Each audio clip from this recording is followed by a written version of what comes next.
अब हम question number तीसरा और चौथा इसी वीडियो के अंदर करेंगे, तो एक बार आपका ध्यान इधर होना चाहिए। तो यहाँ पर क्वेश्चन तीसरा कह रहा है कि मान ज्ञात कीजिए, इसका पहला दे रखा है ये वाला प्रश्न। तो यहाँ पर देखिए इसको कैसे सॉल्व करेंगे। हमने यहाँ पर कुछ नियम पढ़ा है कि ए की घात अगर 0 हो तो उसका मान आता है 1। तो यहाँ पर ए का मतलब कोई संख्या होनी चाहिए यहाँ पर। तो यहाँ पर 3 की घात 0 का मतलब भी तो 1 ही होगा। ठीक है, तो देखो मैं इसको सॉल्व कर रहा हूँ। यहाँ पर आ जाएगा 1 इस फॉर्मूले से। अब 4 की घात -1 है तो इसको पॉजिटिव कर देता है, 1/4 की घात 1। अब जब 4 की घात 1 है तो इसको घात 1 दर्शाने की आवश्यकता नहीं होती है। इंटू 2 तो इसको सॉल्व करते हैं 4 आता है। अब इसको सॉल्व कर लेते हैं, तो इसको इससे गुणा कर दो, इसको इससे गुणा, और इन दोनों को एक दूसरे से गुणा कर देते हैं। तो देखना क्या रिजल्ट आता है। 4 × 1 4 एकम 4, 1 × 1 1, बट्टा के अंदर 4, इंटू के अंदर वापस 4। देखो ये 4 से 4 कट जाएगा, 4 और 1 मिलके बन जाएंगे 5। तो 5 इसका आंसर आ जाएगा। अब सेकंड वाला करते हैं। तो दूसरा वाला भी बहुत सरल है। तो देखो इसको कैसे करते हैं। अब जब नेगेटिव घात है तो सबसे पहले इसको पॉजिटिव करना पड़ता है। तो क्या अपन इसको ऐसे लिख सकते हैं, 1/2 प्लस इसको 1/4। ठीक है, माफ़ करना यहाँ पर मैंने प्रश्न उतारने में थोड़ी सी गलती कर दी है। यहाँ पर प्लस था लेकिन अब इसको हटा के माइनस लिखा क्योंकि क्वेश्चन माइनस का है। ठीक है, तो देखो आगे वाला प्रोसेस अपन समझ लेते हैं। ये भाग का चिन्ह है, इसको भी पॉजिटिव में बदलेंगे तो 1/2 की घात 2। ठीक है, अब देखो इसको कैसे सॉल्व करते हैं। इसको इससे गुणा करेंगे 1/2 को 1/4 से, तो 1/8 आंसर आ जाएगा। 1/8 भाजक में चल रहा है 1 अब इसको सॉल्व करते हैं तो 2 दूनी 4। ठीक है, अब हमेशा देखना 1/8 इंटू, जब भाग का चिन्ह इंटू में बदल जाता है तो इधर वाली भिन्न यानी राइट हैंड साइड वाली जो भिन्न है वो उल्टी हो जाती है, यानी 1/4 की 4/1 हो जाएगी। अब देखो 4 एकम 4 4 दूनी 8, तो 1/2 इसका आंसर आ जाएगा। तो बहुत ज़्यादा सरल था ये दूसरा वाला। तो क्वेश्चन नंबर तीसरा इसका ही। तो यहाँ पर देखते हैं, ये जो घात है इन दोनों पर चढ़ी हुई है, यानी कैसे, 1 पर भी -2 आएगा और 2 पर भी आएगा -2। उसी प्रकार इस पर भी 1 पर आ जाएगा -2 और इस पर आ जाएगा वापस 3 की घात -2 प्लस 1 की घात -2 और 4 की घात -2, यानी घातें इन दोनों पदों से इंटू होगी। तो यहाँ पर देखना अब ये सारे मान नेगेटिव है तो इनको पॉजिटिव करके बदल देते हैं इनको। ठीक है, तो कैसे बदलेंगे, इसको ऊपर ले जाएंगे और ऊपर वाले को नीचे ले जाएंगे। ठीक है ना, यानी पॉजिटिव करने के लिए ऊपर है तो नीचे ले आओ, नीचे है तो ऊपर की ओर ले आओ। ठीक है, तो 2 की घात -2 को ऊपर ले जाएंगे, 2 की घात 2 में बदल जाएगा, नीचे आ जाएगा 1/2, दोनों पॉजिटिव हो गए। 3 की घात 2 और 1 की घात 2 प्लस 4 की घात 2, 1 की घात 2। अब नीचे सब 1 है तो 1 का भाग इसमें देंगे तो 1 ही आएगा। तो यहाँ पर देखिए मैं इसको सभी को सॉल्व कर रहा हूँ, 2 की घात 2 को, 3 की घात 2 को और 4 की घात 2 को। तो 2 दूनी 4 प्लस 3 तियारी 9 प्लस 4 चौक 16, इन सभी का योग जो है वो आएगा 29। ठीक है, तो इसका चौथा क्या कह रहा है। तो इसका चौथा तो बहुत सिंपल है, यही वाला फॉर्मूला लगाएंगे। तो अपन क्या करेंगे, इस पूरे पद को मान लेंगे a। ठीक है, और ये 0 तो इस पर ही था तो 1 की घात 0 का मतलब क्या होता है 1। ठीक है, डायरेक्ट इसको बता सकते हैं। तो यहाँ पर सिग्नल भी छोड़ना पड़ता है कि माना कि ये वाला पूरा पद लिख के इसके बराबर a लिख देना। ठीक है, ये काम करना आपको, ताकि 1 की घात 0 का मतलब 1 होता है। अब इसके अगले वाला भी कर देते हैं। तो इसके अंदर अपन क्या करेंगे, पहले अंदर वाले को सॉल्व करेंगे फिर बाहर वाले को सॉल्व कर देंगे। ठीक है, तो यहाँ पर देखना -2 की घात -2 है, -2 की घात -2 और ये घात वापस इस पर भी तो चढ़ती है, तो 3 की घात -2 और कोष्ठक करके ये वाली 2 घात है। अब देखो ये दोनों घातें माइनस के अंदर है तो सबसे पहला काम रहता है कि आपको इसको पॉजिटिव करना पड़ेगा। तो पॉजिटिव करने के लिए -2 को नीचे की तरफ और 3 को ऊपर की तरफ, तो इनकी घातें पॉजिटिव हो जाएगी।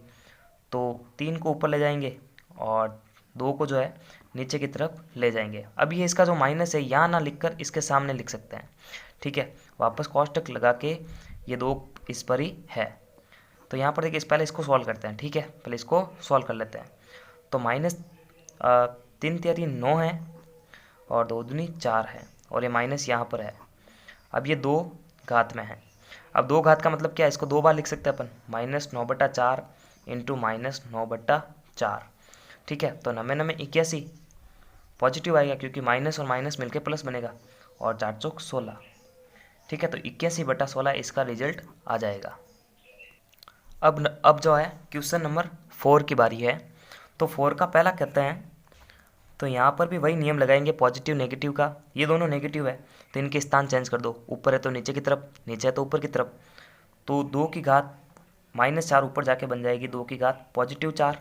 ठीक है, इंटू 5 की घात 3 तो पहले से ही पॉजिटिव है और इसको नीचे की तरफ लाएंगे तो 8 की घात 1 हो जाएगा। ठीक है, अब देखना इसको कैसे सॉल्व करता हूँ मैं। क्या अपन 8 को जो है 2 की घात 3 में लिख सकते हैं? तो बिल्कुल लिख सकता है। तो 2 की घात 4 इंटू 5 की घात 3 बट्टे के अंदर है 8, तो 8 को अपन लिख सकते हैं 2 की घात 3 के अंदर। ठीक है, अब देखना 2 की घात 4। अब देखो यहाँ पर कौन सा नियम लगा रहे हैं अपन कि a घात a माइनस n। तो ये भाजक हो तो कौन सा नियम लगता है, a की घात m माइनस n का। ठीक है, तो दोनों में आधार सेम है और घातें अब घट जाएगी। तो इसमें अपन क्या लिख सकते हैं, 2 की घात 4 -3 इंटू 5 की घात 3 तो पहले से ही थी। ठीक है, तो 4 में से 3 जाएगा तो 2 की घात 1 बचेगी इंटू 5 की घात 3। तो 2 की घात 1 को तो 2 की घात 1 ही बदलेंगे और 5 की घात 3 को बदलने पर ये 125 आएगा। 125 को 2 से गुणा करेंगे अपन तो हमारे पास में 250 रिजल्ट आ जाएगा।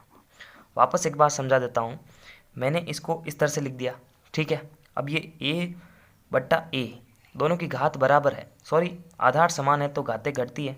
a की घात m-1 तो आधार समान तो घातें घट जाएगी। 2 की घात 4 - 3 इंटू 5 की घात 3।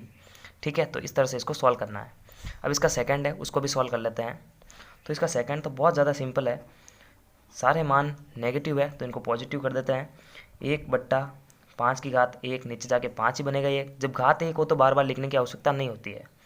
Into 1/2 into 1/6। अब देखो सारे इंटू के अंदर ही है तो कोष्टक खोल लेते हैं। 1/5 इंटू 1/2 इंटू 1/6 तो 5 दूनी 10, 10 छक्के 60 तो 1/60 इसका आंसर आ जाएगा। क्वेश्चन नंबर 5, तो इसको कैसे सॉल्व करेंगे, ये भी बहुत सरल है। तो यहाँ पर देखना इसको कैसे सॉल्व करते हैं। ये यहाँ पर m का मान ज्ञात करना है। ठीक है, तो 5 की घात m।